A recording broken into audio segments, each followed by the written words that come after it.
comienza Universo Académico, con la dirección de Alejandro Truébano, un programa donde conocemos los sistemas educativos de los países, las instituciones y las preguntas frecuentes de todo estudiante, además de tips fundamentales y conceptos relacionados con la formación y acceso al empleo desde un perfil profesional de excelencia. Universo Académico, en Estudio Radio.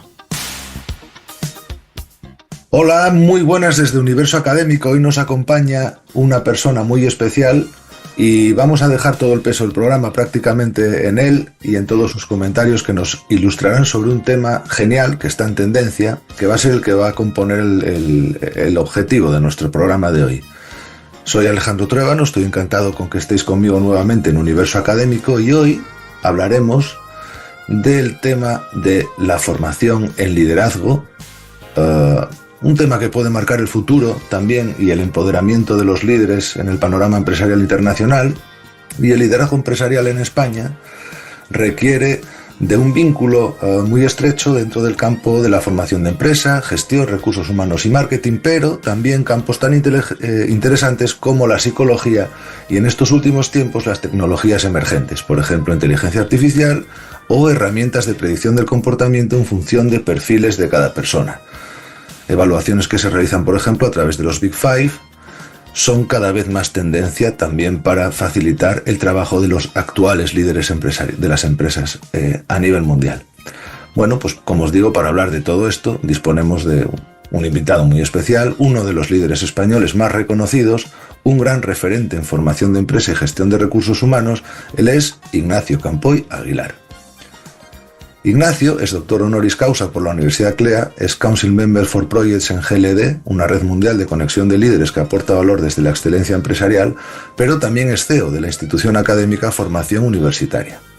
Ignacio además también ha publicado el libro del neuroemprendedor, De tu idea al éxito, el metaliderazgo, la ruta del éxito y Master Coach empresarial. Pues nada, ¿qué tal estás, Ignacio? Pues muy bien, encantado de estar aquí en tu programa, en Universo Académico, y deseando de explorar a ver a dónde nos lleva este viaje. Bueno, ¿quieres entonces que comencemos ya con algunas preguntas que tengo muchas ganas de realizarte? Ten en cuenta que hemos venido recogiendo estas preguntas de alumnos de diversas universidades y siempre he creído pues, que eres la persona ideal para darle respuesta. Bueno, yo agradezco enormemente que me tengáis en tal estima y que ese posicionamiento en el liderazgo académico me lo estéis aportando. Para mí es un auténtico honor y un placer, en primer lugar, representar formación universitaria y, en segundo lugar, estar en el contexto de todos los alumnos universitarios, no solamente españoles, sino de todo el continente americano y también los que nos siguen de Europa y desde otros continentes también, como los asiáticos, ¿no? Perfectamente, así es, genial. Creo que les enriquecerás un poco el conocimiento de todo este campo a todos ellos y además te lo has ganado, porque eres un trabajador nato dentro del ámbito del conocimiento y el desarrollo de teorías y creo que lo primero que necesitamos es que tú mismo nos dibujes un lienzo sobre cómo ves el panorama educativo español especializado, focalizado en el área de empresa. Bueno, pues yo el lienzo que podemos montar es un lienzo que se lleva trabajando desde el Gobierno de la Nación a través de las diferentes consejerías de trabajo y empleo, con todo lo que se llama la Fundación Tripartita anteriormente o la Fundación subvencionada Fundae, ¿no? Desde ahí se está haciendo un esfuerzo muy importante con respecto también a las políticas que vienen de Europa, ¿no? Se está haciendo un esfuerzo muy importante para que todas las empresas españolas vayan ganando talento y evidentemente el talento que se gana dentro de las organizaciones es a través de la adquisición del conocimiento, ¿no? Adquisición del conocimiento hoy en día en todos los sectores empresariales y en todas las materias. Por tanto, por un lado, ya Europa, desde el gobierno central europeo, el gobierno central español y los gobiernos autonómicos se está haciendo un esfuerzo importante en esta materia. Y después el tejido empresarial español se está dando cuenta que para poder competir hoy en día el talento humano que tienen los profesionales que están dentro de sus organizaciones tienen que estar debidamente formados y a colación del inicio que tú estabas haciendo en la presentación con todas las nuevas tecnologías y con las nuevas materias que se están aplicando en los entornos empresariales independientemente del tamaño de la empresa que sea. Correcto, la verdad es que estas últimas herramientas están ganando mucha competitividad también y haciendo que se tengan que adaptar más bien lo que son las instituciones educativas tejiendo nuevas mallas curriculares, sacando nuevos programas de especialización. Eso llega también a la educación in company, donde también las propias empresas están buscando conocimiento dentro de nuevas fuentes de profesionales de estos campos, que son difíciles de encontrar en determinados momentos. Y evidentemente, como bien has dicho, has puesto en valor algo que tal vez no ocurra en todos los países, que es la combinación tan importante que hace lo que es el entorno académico, sumando a la fuerza o el refuerzo del propio Estado, del propio gobierno, y la posición tan importante que adquiere la propia empresa, el propio mundo empresarial, ¿no? Es como una tríada sensacional que puede ayudar a formar mejores líderes. Y en este sentido, me gustaría también que pudieses trasladarnos a todos tu opinión sobre el posicionamiento a nivel internacional del líder español, ¿no? Estamos acostumbrados a ver en revistas como Forbes grandes empresarios, la cantidad de riqueza que tienen a título particular, o estamos acostumbrados también a ver grandes contratos que empresas españolas van adquiriendo por el mundo, pero sí que es cierto que también vemos que hay mucha empresa española gestionada o dirigida por extranjeros, pero también vemos mucha empresa extranjera dirigida por españoles. Por lo tanto, ese panorama creo que tú también nos puedes dar una imagen, ¿no?, general de cómo ves el líder español. ¿Estamos ganando enteros o nos quedamos atrás? Bueno, nosotros, el liderazgo español es muy importante en el contexto mundial, no solamente en el contexto de América Latina o de Estados Unidos, el norte de América, y en Europa, y evidentemente a nivel de otros continentes. ¿Por qué es importante el liderazgo español o el que llevan a la praxis los líderes españoles? Porque España es un país enormemente creativo. O sea, hoy en día en una sociedad donde hay una competencia muy alta, se necesita un liderazgo muy creativo. Estos liderazgos vienen en consonancia con el comportamiento de personalidad que hay dentro del propio país, ¿no? Si nosotros hacemos una estructura de los 4 cuadrantes de comportamiento de personalidad, nos vamos a encontrar que las empresas norteamericanas son empresas dirigidas por gente que va al objetivo, a la tarea. O sea, el ejemplo clarificador es Donald Trump, ¿no? Que se ve a día de hoy ha ganado las elecciones, y el tipo de líder que quiere Estados Unidos o el norte de América.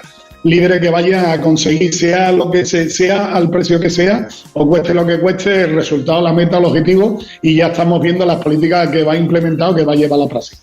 Por otro lado, tenemos los líderes que son más racionales y cognitivos, como puede ser en Alemania, ¿no?, donde están faltos de la creatividad. Son líderes que están muy bien estructurados, que están muy bien planificados, que van orientados directamente a las tareas. Y por otro lado, después tenemos los líderes asiáticos, y sobre todo que el estandarte es Japón, donde tiene unos líderes más sostenibles, más humanistas, más dirigidos directamente a la pertenencia.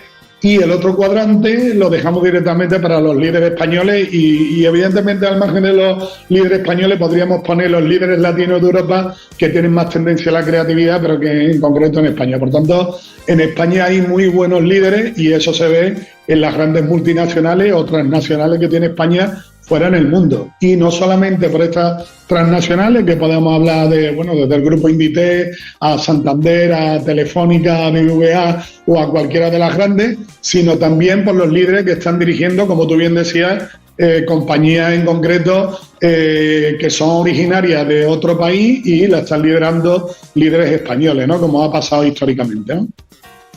Es un cuadro genial, porque me gusta ver esa diferenciación, esos 4 bloques, digámoslo así, donde cada líder o cada estilo de liderazgo, la verdad es que está muy marcado, y es cierto, estoy totalmente de acuerdo, porque de hecho creo que todos nos podemos dar cuenta de que estas líneas que has comentado de cada estilo de liderazgo son así, y realmente me siento orgulloso también del estilo de liderazgo español, porque creo que la creatividad puede ser tendencia de futuro mucho más que los otros 3 puntos. En concreto, la creatividad hoy en día, digamos que puede abrir mercado, porque hay que estar en continuo cambio, en continua adaptación, y es el creativo el que mejor creo que puede saber hacer esta tarea, ¿no? Evidentemente, el tema que antes hablábamos de las nuevas tecnologías también, digamos que se pisa con la creatividad, porque tenemos no sé si un problema, una amenaza o un aliado, por ejemplo, en la inteligencia artificial. Y la inteligencia artificial, como parte de estas nuevas tecnologías emergentes, no sé si nos va a acabar quitando creatividad a este estilo de líderes españoles o latinos o hispanoamericanos que comentas. ¿Tú qué opinas que es la inteligencia artificial, por ejemplo? ¿Enemigo o amigo? Bueno, va a depender, ¿no? Va a haber dos tendencias. Va a ser enemigo para aquellos que no tengan la capacidad de subirse a la ola de la inteligencia artificial, porque la inteligencia artificial ha llegado para quedarse. O sea, la inteligencia artificial no es un modismo, no es algo directamente que vaya a quedar soterrado, sino la inteligencia artificial es algo que ha venido para quedarse y que en el futuro seguiremos teniendo más innovaciones. Todas las empresas hoy en día deberían ponerse a trabajar de manera muy seria en la implementación de la inteligencia artificial dentro de sus compañías. La aplicabilidad, en concreto, en las universidades, en las escuelas de negocio, en las instituciones académicas, como en nuestro caso, es una aplicabilidad inmediata en todos los departamentos o áreas de la propia institución, de la propia universidad o de la propia escuela de negocio. A ejemplos prácticos lo podemos ver directamente desde el apartado administrativo, que antes era totalmente burocrático y que frenaba directamente el tema de los alumnos. Hoy en día, en el apartado administrativo, la inteligencia artificial se puede aplicar y esa inteligencia artificial va a hacer directamente que el alumno obtenga unos servicios ya in time prácticamente. Cuando hablamos de IA in time, que estamos hablando de justo en el tiempo y estamos hablando de medidas que se metieron en el sector productivo y sobre todo en el americano y en el japonés de los años 80 del siglo XX, estamos extrapolándolo directamente ahora mismo al siglo XXI y lo estamos extrapolando al año 2024.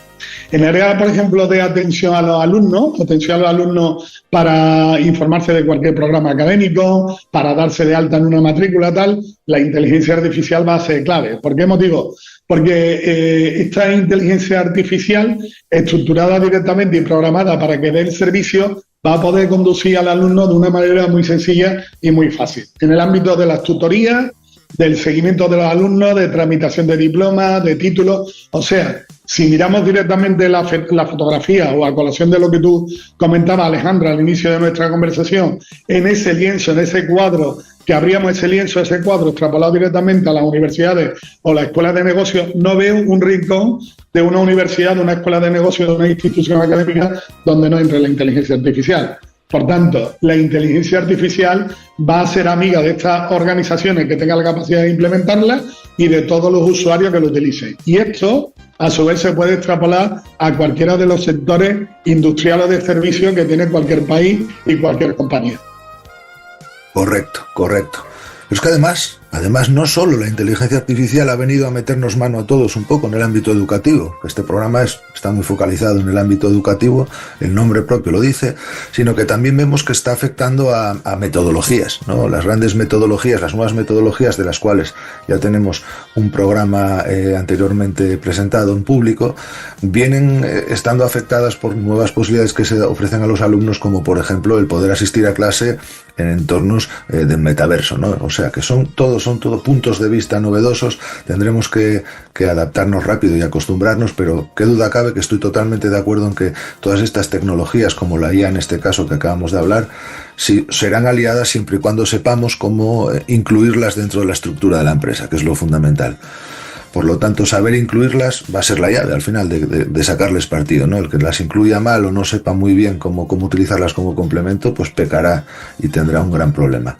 Bueno, todo esto al final nos va a llevar a que la gran aceleración histórica que vivimos, ¿no? Porque entre el gran cambio de la imprenta a posteriormente el siguiente salto con respecto a hoy, que hemos visto hace 4 días la inteligencia artificial y parece que no nos dio tiempo a pestañear y ya hay inteligencia artificial generativa, ¿no? Autogenerativa, pues esto va todo tan rápido que evidentemente también ha de afectar al campo que hoy estamos tratando contigo de liderazgo, y creo que los líderes actuales tienen que ser por narices muy muy diferentes a los de hace tiempo, ¿no?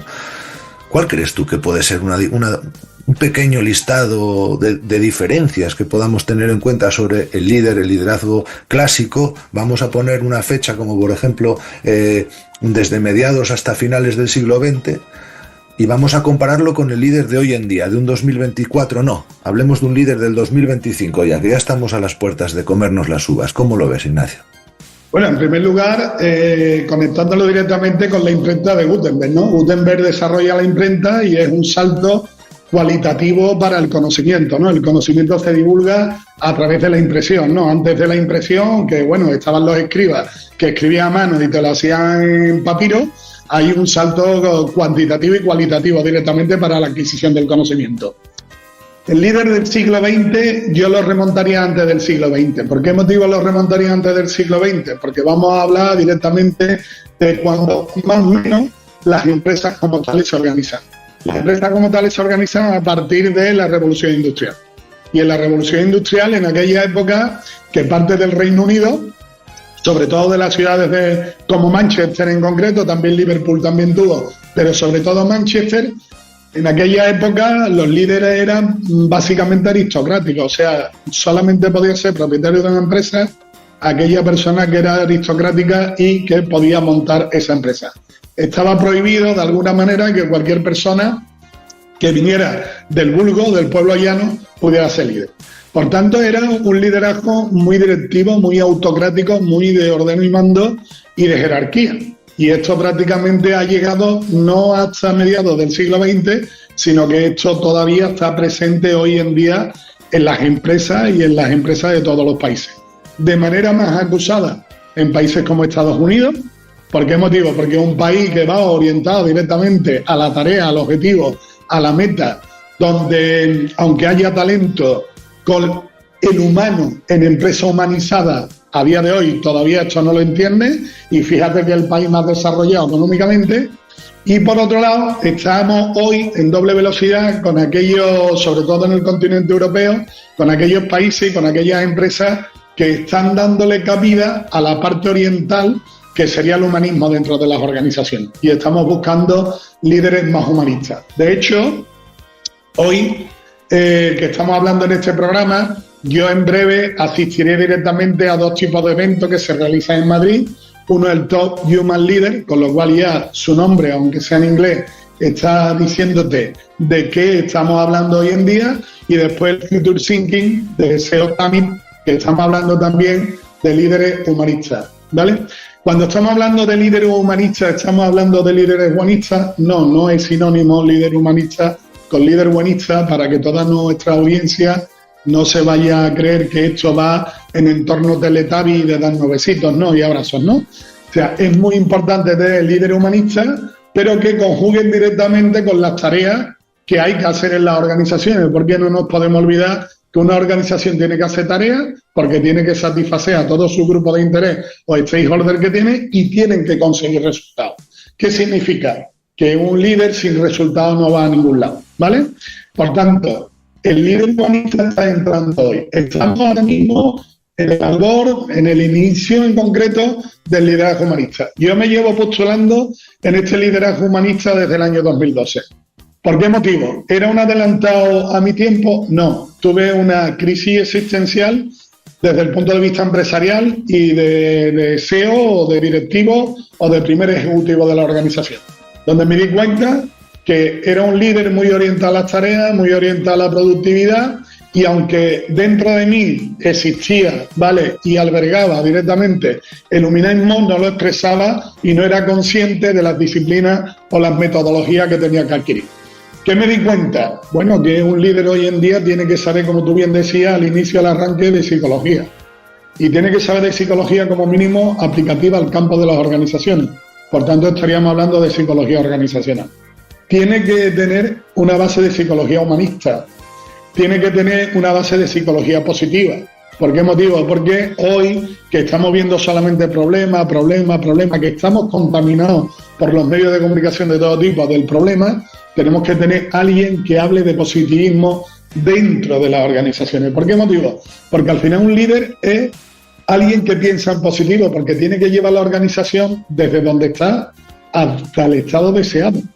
Y eso lo hablo yo en mi libro de coaching, o lo hablo en mi libro de metaliderazgo, o lo hablo en mi libro de neuroemprendimiento, ¿no? 3 libros que aconsejo que cualquier profesional, cualquier estudiante universitario de los que nos está escuchando, cualquier empresario, cualquier dueño de small business, de pequeños negocios, o cualquiera que vaya a liderar organizaciones, se empape bien, porque son libros que tienen conocimiento teórico, pero tienen mucha aplicabilidad, ¿no? Yo estoy hablando desde el conocimiento práctico. Por tanto, Estamos hablando en primera partida de todo lo que tiene que ver con la psicología. Pero Ray Busson, por ejemplo, que es un autor también que comento que debe de estudiar, está llevando directamente la filosofía al campo de las organizaciones. ¿Por qué motivo la filosofía? Porque la filosofía lo primero que cuestiona directamente es la identidad, y las organizaciones tienen una identidad, tienen un propósito, el para qué. ¿Cuál es el sentido del para qué de la existencia? ¿Cuál es la identidad que tenemos? ¿Cuáles son nuestros valores fundamentales?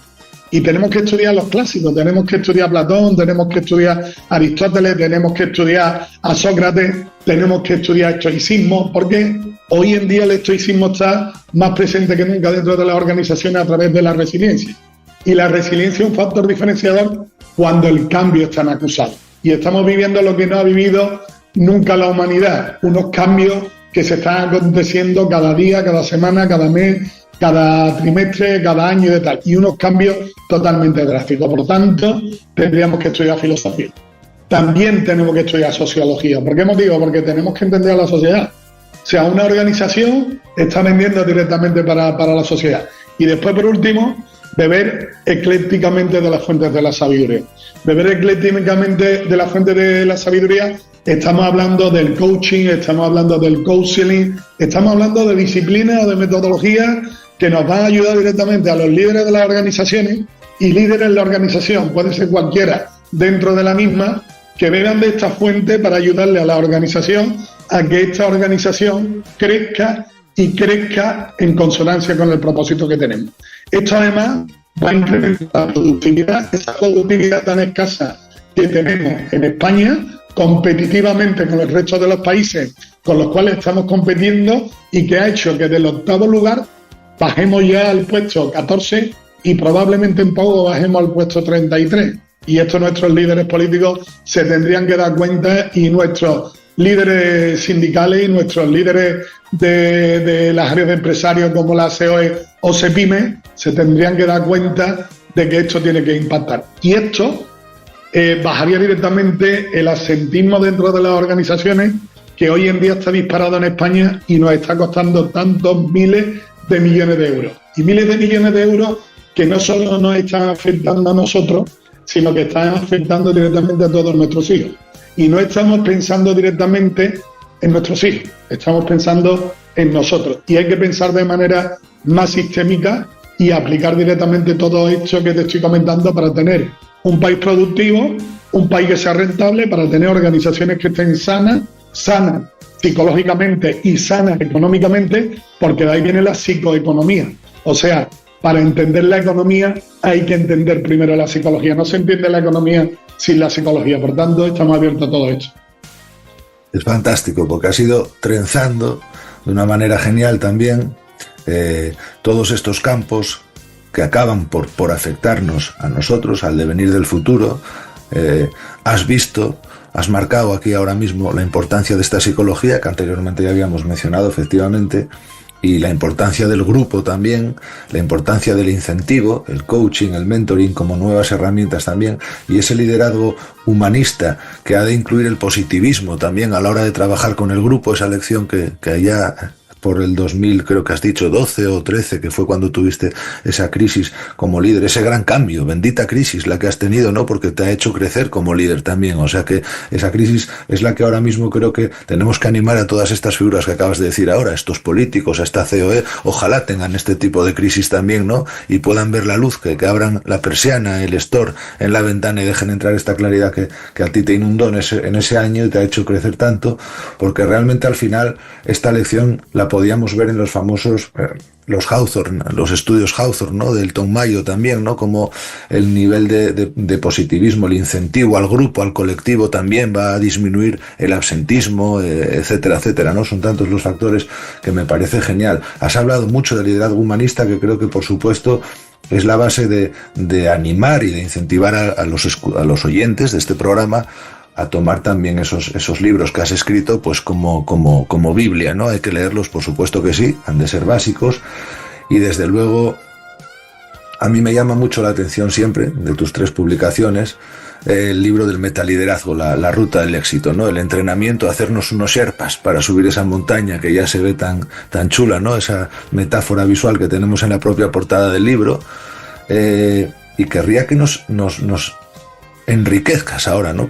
Tenemos tu presencia aquí, sobre cómo te vino esta idea del Sherpa, de escalar la montaña, de todo esto tan atractivo que yo creo que hace que pueda ser un libro un gran bestseller dentro de lo que son las publicaciones del ámbito empresarial.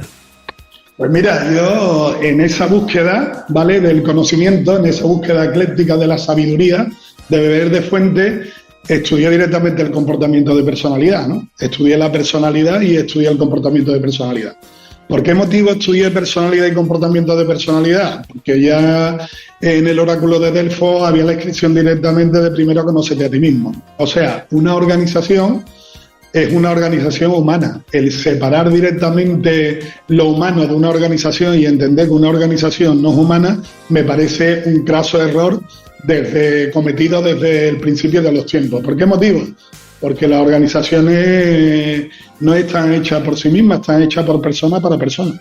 Por tanto, las organizaciones, en primer lugar, son organizaciones humanísticas. Por tanto, lo primero que entendí que una organización se tenía que conocer a sí misma, ¿vale? Esta organización, conocerse a sí misma, la estudié desde la pirámide de los niveles neurológicos de Beisos, ¿vale?, que después Robert Dill la llevó a la praxis. Y en esta pirámide de los niveles neurológicos me di cuenta que primero lo que había en la cúspide era directamente el propósito, y había que entender el propósito. Y aquí hay una analogía, un paralelismo con un ser humano cualquiera, ¿no?, de nosotros, a nivel personal, tenemos que entender el propósito. Por eso nos establecemos preguntas de quién soy, de dónde vengo, para qué estoy aquí, cuál es el sentido de mi vida. Esas grandes preguntas que hoy en día nadie responde. O sea, ya la puedes preguntar a cualquier filósofo, se la puedes preguntar directamente a cualquier erudito en cualquier materia y te darás cuenta directamente de que es muy difícil de responder, ¿no? Y es una búsqueda del propio ser humano. Si es una búsqueda del propio ser humano, tiene que ser una búsqueda de la propia organización. Después me di cuenta que venía la identidad, ¿no? ¿Quiénes somos, no?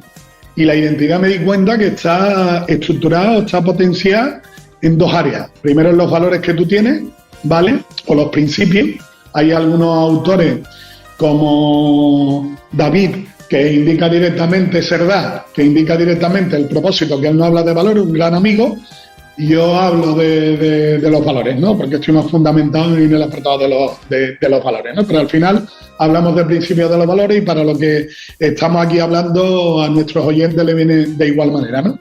Después me di cuenta que las creencias están alineadas directamente con los valores que tú tienes, con la identidad que tú tienes y con el propósito que tú tienes. Y eso después conlleva directamente los hábitos que tienes, que los hábitos no son ni más ni menos que los comportamientos repetidos en el tiempo que tú tienes y la afectación que tienes directamente a tal. Entonces, una vez que estudié la personalidad, me di cuenta que como era muy profunda y era difícil, ¿vale?, y tenía que hacerla a través de ASEME o de TED, fui buscando otras herramientas y encontré el comportamiento de la personalidad de la teoría DISC.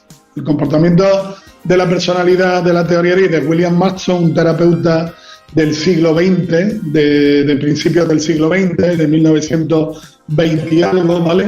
Podemos ubicarlo entre el 20 y el 27. Para mí fue, bueno, encontrar el maná, ¿no?, encontrar el dorado. ¿Por qué motivo? Porque me di cuenta que la metodología era válida a nivel global, a nivel mundial, tenía una aplicabilidad rápida dentro de los entornos de las organizaciones y de las personas, y me di cuenta que sin hacer la CMOT te dabas cuenta directamente de, oye, cómo era el otro con el que tú te estás relacionando y cómo eres tú mismo. Y al final el mundo de las organizaciones, el mundo del liderazgo, de lo que estamos hablando, es un mundo de relaciones. O sea, contra mejor te sepas relacionar, más productiva va a ser esa organización, y contra mejor se sepa relacionar el líder, más productivo va a ser el líder y el equipo con el que está trabajando. Por tanto, me di cuenta que había que trabajar en toda esta línea, ¿vale?, para poder, ¿vale?, desarrollar tu mejor liderazgo. Estudiando programación neurolingüística, aprendí directamente a través de un libro que la programación neurolingüística decía que este autor, que era un metalenguaje que entendía los lenguajes inferiores. Y me gustó muchísimo esta frase y la hice un paradigma mantra mío. Y dije, si esto es la programación neurolingüística, ¿vale?, el metaliderazgo es un liderazgo superior que entiende los liderazgos inferiores. Partiendo de la base del comportamiento de teoría de la personalidad, me encontré que hay 4 tipos de líderes, que es lo que hemos comentado anteriormente. Básicamente, ¿no? Un líder dirigido a conseguir la tarea, conseguir el objetivo, conseguir la meta al precio que sea, y es un líder directivo, autocrático, jerárquico, con una toma de decisión muy rápido, etcétera, pero con una fuerte carencia en orientación a las personas. Después me di cuenta, y estos líderes se denominan con la letra D, que es la inicial de líderes con decisión o líderes directivos, ¿no? Después me di cuenta que había otros líderes, y esos son los líderes americanos anteriormente. Después me di cuenta que había otros líderes que eran los C, concienzudos, racionalistas, que ubiqué directamente en Alemania, ¿no? Gente fría, calculadora, con un sistema, con una metodología, ¿vale? Que van directamente orientados a conseguir el resultado, la tarea y la meta, pero con una visión milimétrica, ¿no? Después me di cuenta que había líderes, como en Japón, que eran sostenibles. Y de hecho estudié las empresas más longevas del mundo y me di cuenta que las empresas más longevas del mundo, casi todas están en Japón. Y las más longevas, de dentro de las más longevas de Japón, eran las que se dedicaban a hacer templos de madera. ¿Qué mejor tema que el propósito universal del hombre desde el principio de los tiempos, desde las pirámides hasta las catedrales, de hacer templos directamente, ¿vale?, que se perpetúen en el tiempo y para dar gracias directamente a nuestra existencia? Y aprendí directamente que esas empresas en Japón, en concreto, que hacían templos, cada profesional hacía solamente una tarea en su vida dentro del templo. Entre ellos había uno que se dedicaba solo y exclusivamente a cepillar un estilo de madera para un estilo de ubicación de esa madera en el templo. Imagínate 70 años de tu vida, porque allí no se jubila nadie, 70 años de tu vida cepillando solamente esa madera, no haciendo otra cosa. Esto tiene que estar muy alineado con el propósito verdadero que tiene una persona. Sin embargo, aquí estamos viendo el cambio, la rapidez en la sociedad occidental, cambia de puesto de trabajo, de tarea y tal. ¿Por qué motivo? Porque no estamos alineados con el propósito. Y después me di cuenta de los líderes, como en España que hemos hablado anteriormente, líderes influenciadores con la I, de influencia, líderes creativos, soñadores, ¿vale? De hecho, Walt Disney, el soñador más importante del mundo y que nos hace soñar a todos y que va a seguir haciendo soñar a todos los niños, es español. O sea, es alguien que nació en Málaga, que fue rechazado una y otra vez, que nadie creía en él, ejemplo de resiliencia española. Somos los mejores y lo hemos demostrado en la organización de la Feria Iberoamericana que se hizo en Sevilla en el 29, que deslumbra al mundo. Lo hemos hecho en el 92 con la Exposición Universal de Sevilla, que deslumbraba al mundo, y pusimos el tren de alta velocidad, donde hoy somos el país que más metros de alta velocidad tenemos por metros cuadrados del país y por habitante. De ahí pasamos directamente a los Juegos Olímpicos, que deslumbramos también al mundo, y España, cuando se pone esos grandes retos, somos capaces de deslumbrar desde la creatividad y desde la innovación, un país innovador. No olvidemos directamente que nosotros fuimos los descubridores de las Indias contemporáneos, tal como hoy en día se recoge, aunque antes fueran los vikingos, fuera el prenauta o fuera todo lo que ya sabemos. Por tanto, di cuenta que para ascender en el nivel de liderazgo teníamos que conjugar esos 4 niveles de liderazgo. Y esos 4 niveles de liderazgo que están dentro de cada uno de nosotros, que ya existen en cada uno de nosotros, es lo que se alcanza a través del metaliderazgo. El metaliderazgo es un liderazgo superior que entiende a los liderazgos inferiores. ¿Por qué motivo? Porque cuando tú estás dirigiendo como Donald Trump, solamente estás utilizando 1 o 2 de tus perfiles de liderazgo o comportamentales más importantes. Cuando lo estás haciendo directamente como los alemanes, estás utilizando 1 o 2 de los perfiles de liderazgo comportamentales más importantes. Cuando lo estás haciendo desde los japoneses, liderazgo sustentable, por eso sus organizaciones duran mucho en el tiempo, porque un liderazgo sustentable, para sostenerse en el tiempo, ¿vale?, me di cuenta que utilizaban 1 o 2 de sus liderazgos. Y cuando hablamos del liderazgo creativo, me di cuenta que los españoles utilizamos 1 o 2 de nuestros liderazgos comportamentales más importantes. Hoy en día, si una persona quiere ser completa o una organización quiere ser completa, tiene que utilizar y conjugar esos 4 estilos básicos universales de comportamiento de personalidad y, por tanto, de comportamiento de liderazgo. Y de ahí yo, como tú decías anteriormente y a colación de tus palabras, me he querido convertir en el Sherpa, ¿vale?, gratuito, de todo aquel que me quiera elegir como Sherpa, porque al Sherpa hay que elegirlo. O sea, el Sherpa no se puede postular, no puede decir yo soy un Sherpa, ¿no? Yo tampoco me postulo como líder. El líder me lo tiene que atribuir el liderazgo. Es decir, un líder sin liderazgo no es nadie. O sea, alguien se puede atribuir ser jefe porque así lo pone en su tarjeta, porque así jerárquicamente lo aporta alguien, ¿no? Pero líder te lo tienen que decir los demás. Es directamente. Y yo siempre pongo una analogía en los cursos, en los talleres, en las formaciones que imparto, ¿vale? Porque todo el mundo ha visto la película del Titanic, ¿no? Y en la película del Titanic, el capitán es el jefe del barco, ¿vale? Y este capitán, las órdenes que dio fue, oye, que todas las mujeres y todos los niños primero para desembarcar. A los músicos le dijeron, oye, aquí seguís tocando música, con lo cual los condenó a morir, ¿vale? O sea, esa gente ya iban a morir sí o sí, porque se iban a atragantar con la trompeta, con el agua que le llenaba directamente y le iba a llenar de agua los pulmones y la iban a palmar, ¿vale?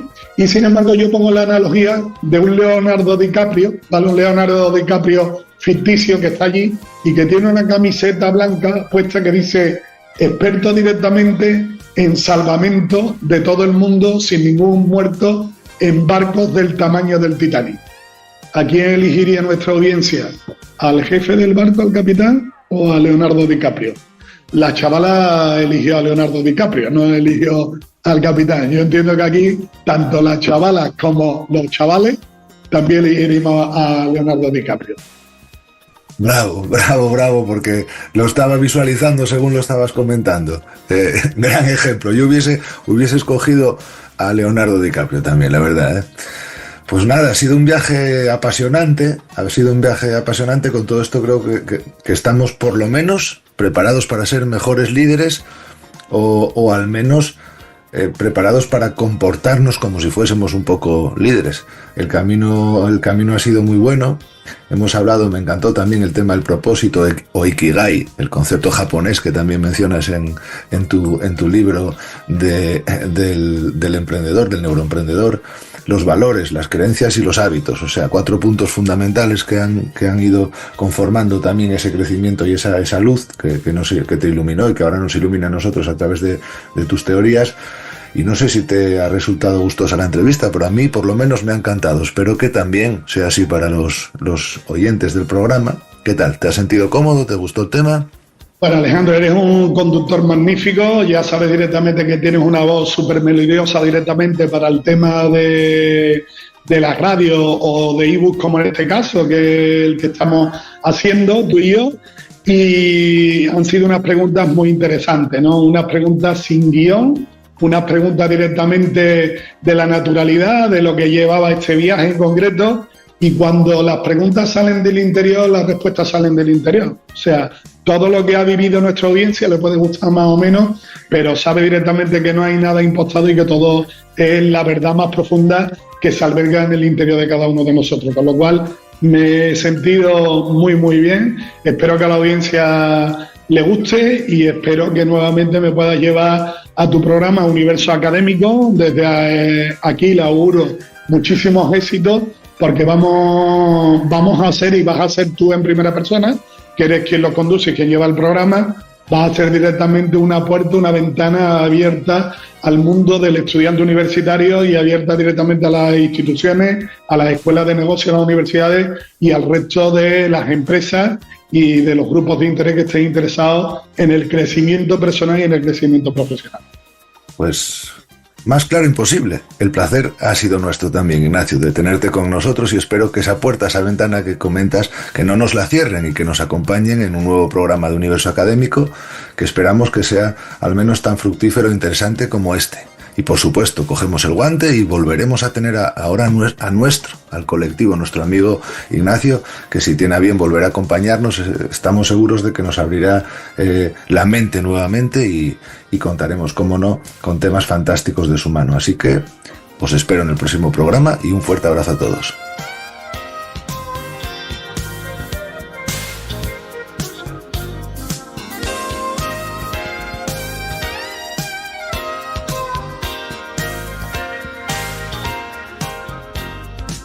Esto fue Universo Académico con Alejandro Truébano. Escúchanos en estudioradio.online. Estudio Radio, la radio global en español.